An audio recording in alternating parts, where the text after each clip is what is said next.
right, everybody. Welcome to Ossont Battery on the Flamekeeper Network. I'm Aaron Ossont, and I got a pretty special edition of Ossont Battery. This is my first time I've had an international band on my program, so I'd like to welcome Nick from Dixie Go. Nick, welcome. Hi, Aaron. Thank you for the invitation. No problem. Now, what do you play in the band? Well, I am the guitarist and I am the singer. And well, Nice. and we the bass player and I make the songs and the Nice. lyrics. And I also saw. Do you also do like some production and stuff as well, or for the band? Yeah. Or Yeah. We produce all the records. nice. If I remember exactly, I produced the first album, Black and Child, back in 2015. But since then, all the members produce the next albums. Cool. The EP, Even Demons Have Demons. There's no light without darkness, and the last one, Order, Chaos, Life and Death. Nice. Now, I'm gonna first start off with how did you first get into heavy metal music? What was your introduction to heavy metal? What really first caught your ear? I think the real introduction was Soundgarden back in the 90s. I think 95. I was in the school and they were playing on the radio Black Hole Sun. Yeah. And I liked the song and I bought the album. But I think I need the old stuff. So I bought Louder Than Love and then Bad Mother Finger, and I think that was my introduction because I always watch Kim Child sporting some COC t-shirts and Saint Vitus, I think. No, Saint Vitus was the Matt Cameron. But I think Kim Tails always was wearing heavy metal bands. And I thought, wow, I have to know that band. So thanks to Soundgarden, I meet Correctional Conformity, and thanks Correctional Conformity, it was my introduction to Black Sabbath. Nice. Now, when did you first start playing guitar and music?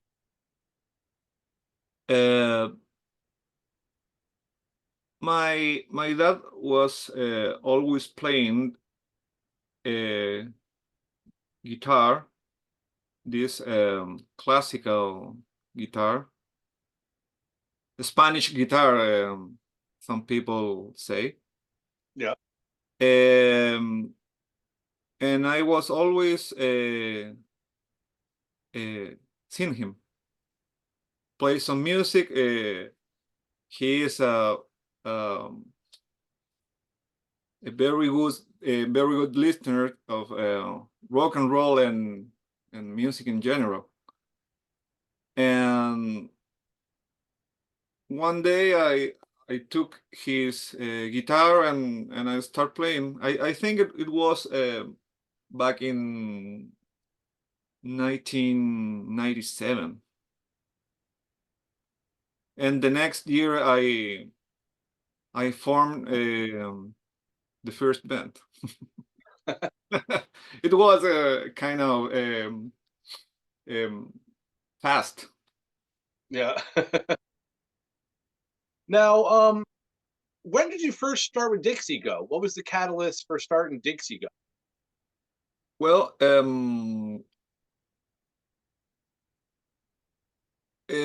back in 2009, I had to sell my equipment, and I just how to say, I just had my electric guitar. Yeah. I sell my amplifier. So it took 3 years, I think, and I was talking with Sebastian, who we were playing in the same band, I think, in the 2001. That band was named Mary Sleeps, and Sebastian always told me, "Hey, we have to play together again. We have to." And that year in 2012, I took my credit card and just bought a big amp and take my guitar again and just formed the band. It was kind of weird. Now, did you have any specific bands that inspired the sound for Dixie Go? Well, Black Sabbath, Yeah. Alice in Chains, Soundgarden, The Obsessed. I love them. Well, I love Dinosaur Jr. too, but it's not the direct influence. Helicopters, love the Helicopters. Leonard Skinner, all the southern rock bands, Leonard Skinner, Allman Brothers. Maybe not the sound we have, but those are a kind of influence to me personally. Yeah. Now, how long did it take you from when you first formed the band to get the first album released, Black Sunshine? It was a hard time because back in 2014, our bass player was pregnant and had to leave the band, and the drummer Sebastian had to leave the band too. So I was alone. But we had a demo recorded, and I took that demo and record all the guitars, and I put the vocals on it, and we released it the next year in October 2015. Nice. Yeah. Now, what was your next album after Black Sunshine? I know you had a few EPs, correct? Yeah. Once we have a new band with new members, we recorded 4 new songs, and that was, I think, March 2016. And it was a kind of accidentally, I think, but we released the album on March 3, the 3rd, 2016, and some people say that's the Stone Cold Day in the wrestling fan base. Yeah. And we have a song called Stone Cold. Oh, yeah. So all ties together, you know. Well, I love wrestling too. Oh, me too, man. I'm a big wrestling fan, so All that's the great. Attitude Era, WWF, love it. Yeah. Now, the when I first got exposed to you guys Mhm. was through Old Magic Records, Mhm. and how did you first get involved with that? And like, how did they find you? Because you guys are Well, from Chile. I know they're out of Texas, I believe, correct? yeah, it was kind of weird and funny or thing. I don't know the specific word, but took took us by surprise because we released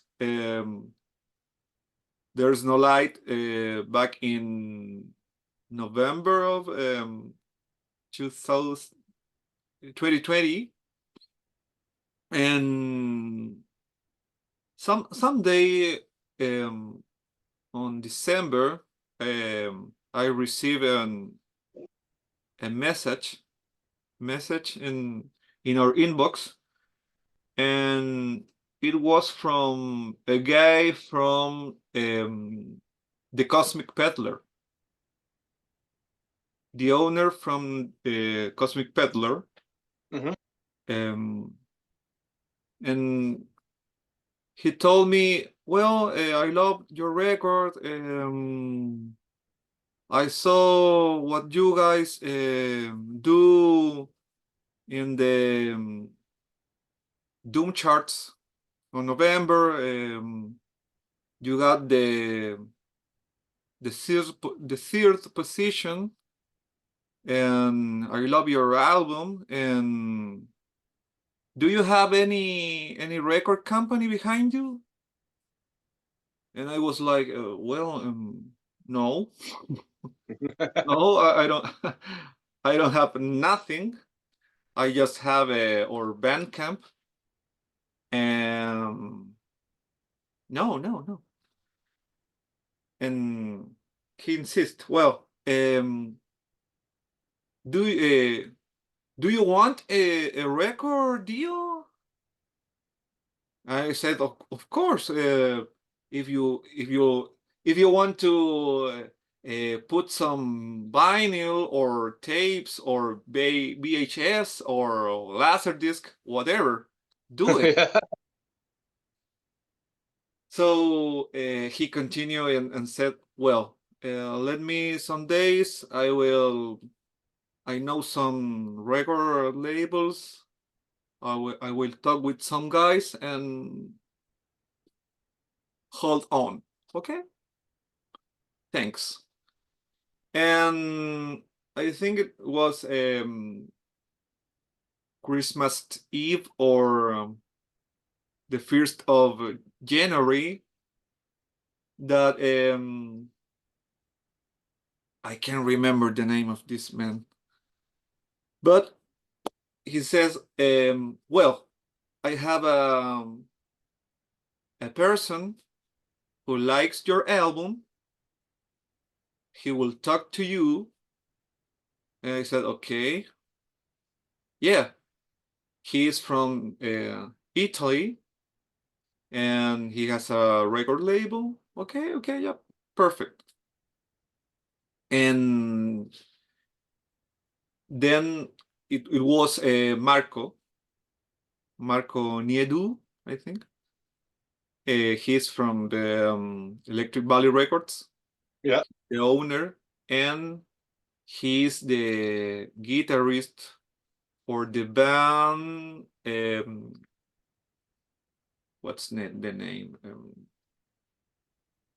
1782. Oh, okay. I've heard of them. Yeah, they are so good. The three-piece doom metal, good, very good. And well, yeah, that was the record deal. And I think we think because of this record deal, I had an email from Gideon from All Magic Record, Okay. and he told me, "Do you have some tapes?" No. Do you want us some tapes? Yeah. Yeah, let's do it. So he makes, I think,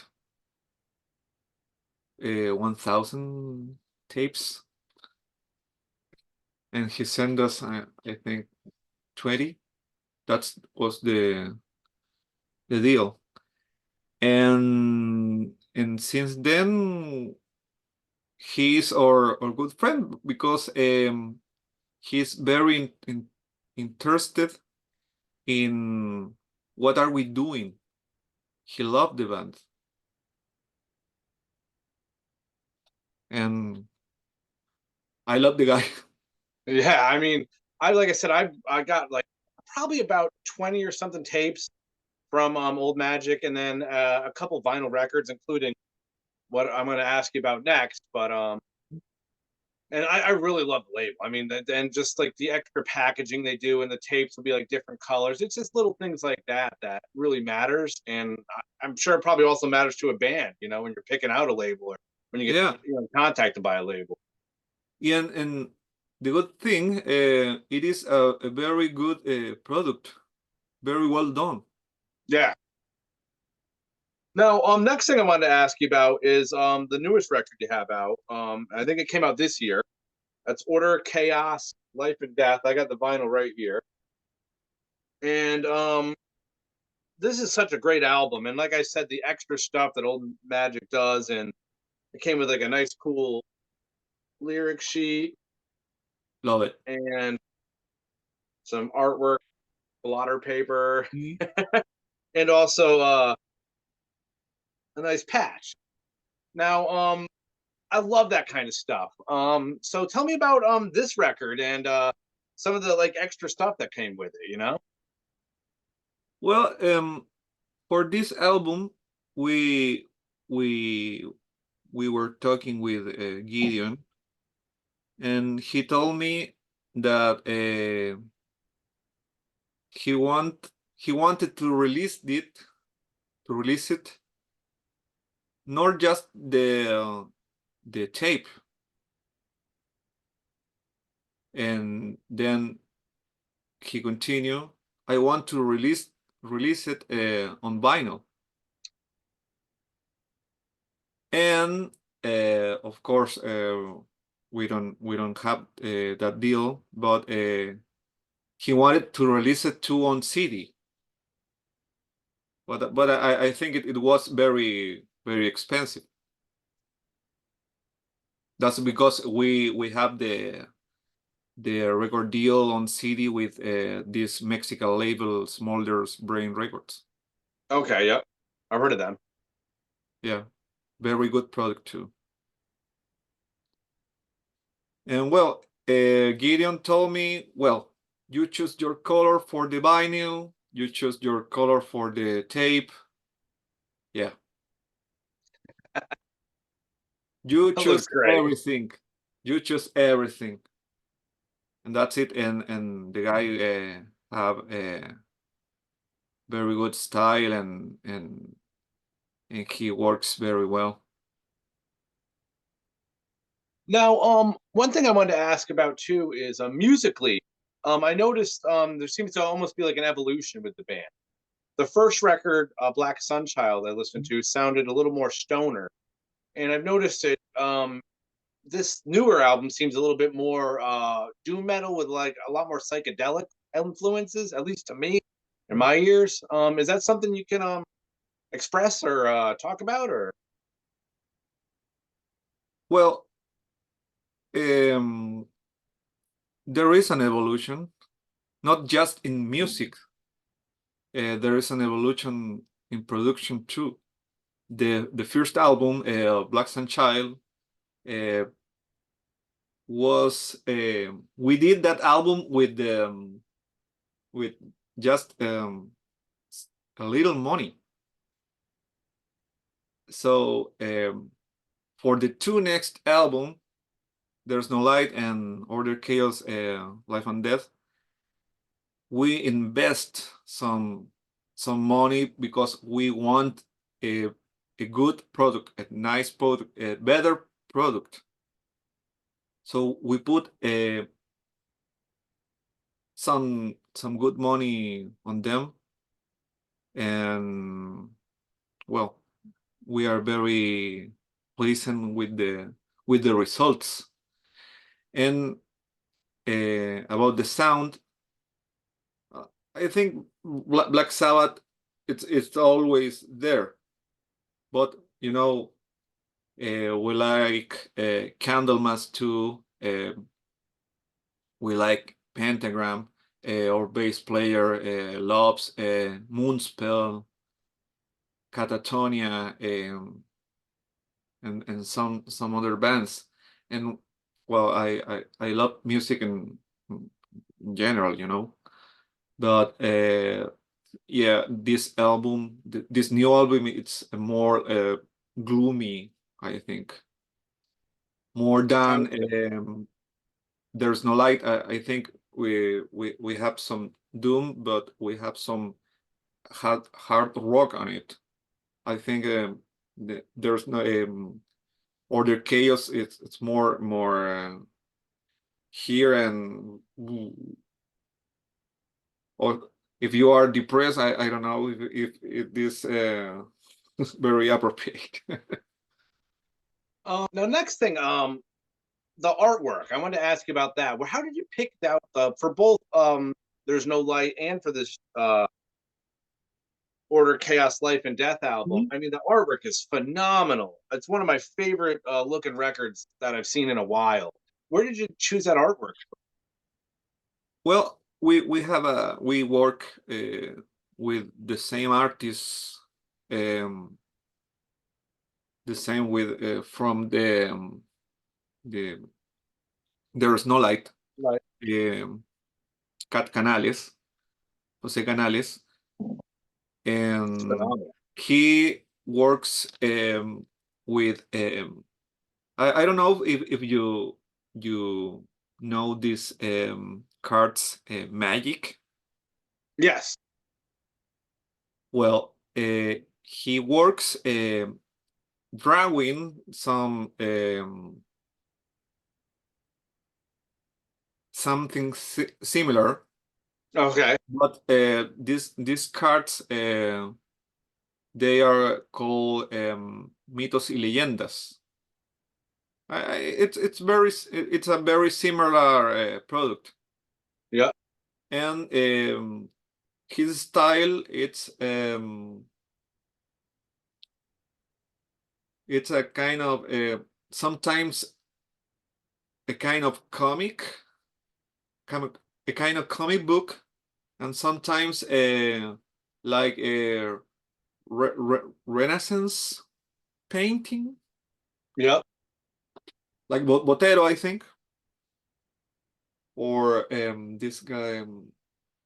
I don't know the member, but we like his style for this drawing, and we like that the art looks like a paint, more than a comic or an anime. I love anime. I love comics, but I love the art from the old art, you know. So I love the idea if I look an album artwork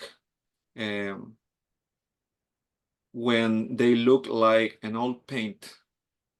If you I think it's my opinion, of course, but some cover it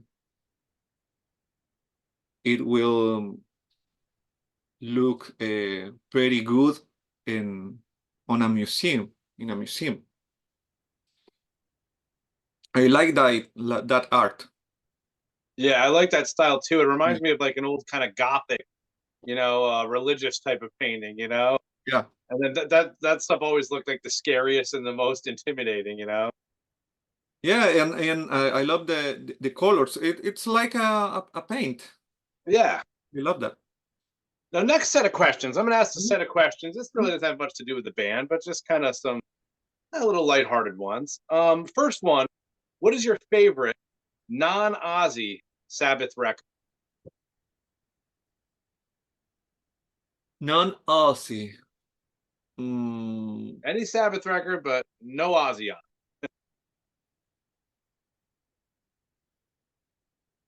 I love the Tony Martin era. I see. Uh, I was just gonna. I just like started getting into that. A friend of mine is huge into Tony Martin, and he's started to yeah, get me into it. And I bought the box set, and yeah, holy shit, man, yeah. it blew me away too. I think I am. I love the Tony Martin era, but I think the cross purposes or the TYR, Yep, those are my favorites. nice. Mm. Okay, next question is, what is your favorite thing to eat at a cookout or a barbecue? We're going totally non-metal here. Mm. Well, I'm not. I love meat, but I'm not a big fan. But I think hamburgers are. I I just like had hamburgers last night. that. And I think it's the easier way to make a barbecue. Just put some hamburgers and that's it. It's some Exactly. beer and Okay, next one. What is your favorite or the genre of music you listen the most that isn't metal or hard rock? uh, you say kind of music? Yeah, kind of music you like, but it that isn't hard rock or heavy metal. Not hard rock. I love disco music. Nice. I love the Bee Gees. I love who else? Um, who else? When I say These the beat, guys who sing Rasputin. yeah. I can't remember the name. Funny you mentioned the Bee Gees. Did you know that Barry Gibb, his son, actually played guitar in Crowbar and Black Label Society? No. Yeah, his son was like a guitar tech. And I remember I had this Crowbar DVD, and the guy's name was Steve Gibb. And they were teasing him like, "Oh, Barry Gibb's son over there." I just thought they were busting his balls and Yeah, making fun of him, teasing him. And then I looked it up, and I was like, "Oh, that actually is Barry Gibb's son." Like, yeah, you guys, he's a big metalhead too, so he's probably the only guy who has played guitar with the Bee Gees and Crowbar. that's new for me. Well, look it up, man. His name is Steve Gibb. Steve Gibb. All right. Yeah. Okay. So next one I'm going to have to ask you is this is one I got actually from another show I used to watch, but Hmm? 80s Kiss or 90s Aerosmith. You have to choose one. Which one is? 80s Kiss or Or 90s Aerosmith. 80s Kiss?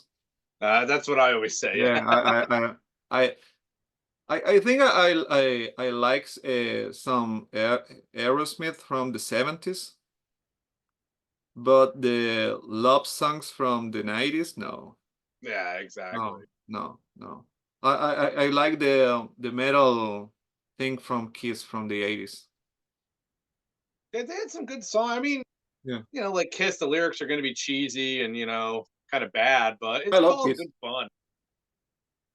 So that about wraps it up. So I just had to ask you before we leave: is there anything new? What's going on new with Dixie Go? What's going on down the road? Do you have any plans for a new record, or is any new music being written? Well, we are working on new songs. I think we are working on 5 new songs. I don't know if we will include these new songs on the new album, but our idea is just make songs, working on them, and once we have them ready, just think in if fit on the new album. Yeah, so that sounds awesome. I mean, if you don't put it on the new album, you think maybe you do like an EP with them or something like that, or? No, we like the LP. Okay. I think so.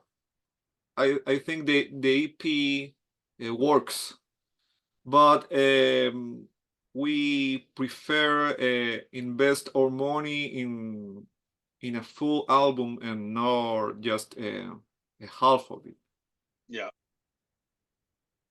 Now, So yeah, where can people find your music at? Where, if say someone wants to go and buy some Dixie Go, which everybody should go out and get it. It's fucking awesome, and you're gonna love it.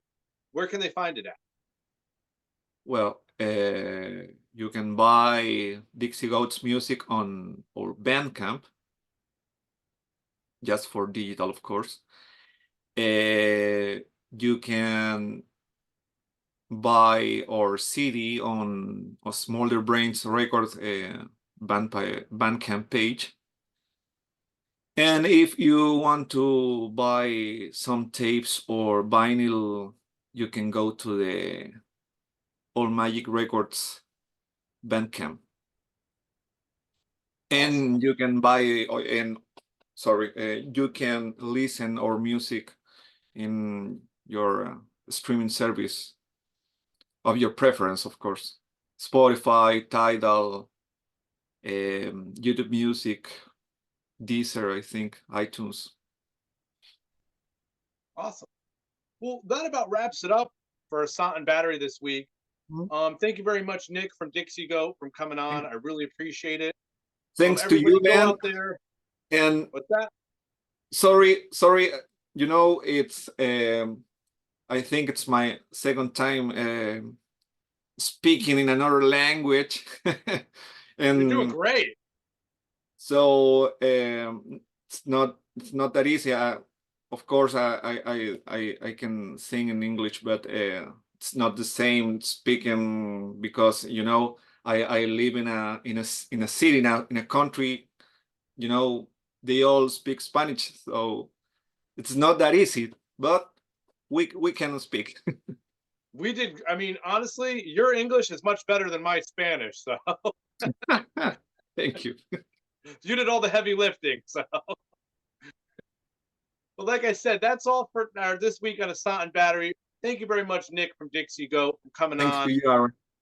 No problem. Go out, buy their stuff. You're really gonna love it. If you're into Sabbath, anything like that, you're gonna love Dixie Go. So check them out. This has been Aaron Ossont on Ossont Battery. Stay metal, everybody. Thanks. And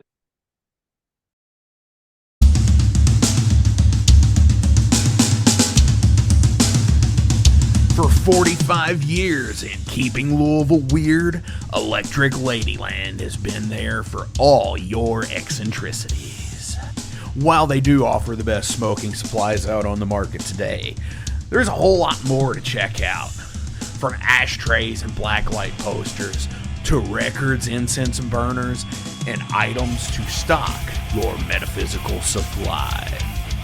They're open from 10 to 10, 7 days a week, located at 2325 Bardstown Road in Louisville, Kentucky, and at electricladyland420.com.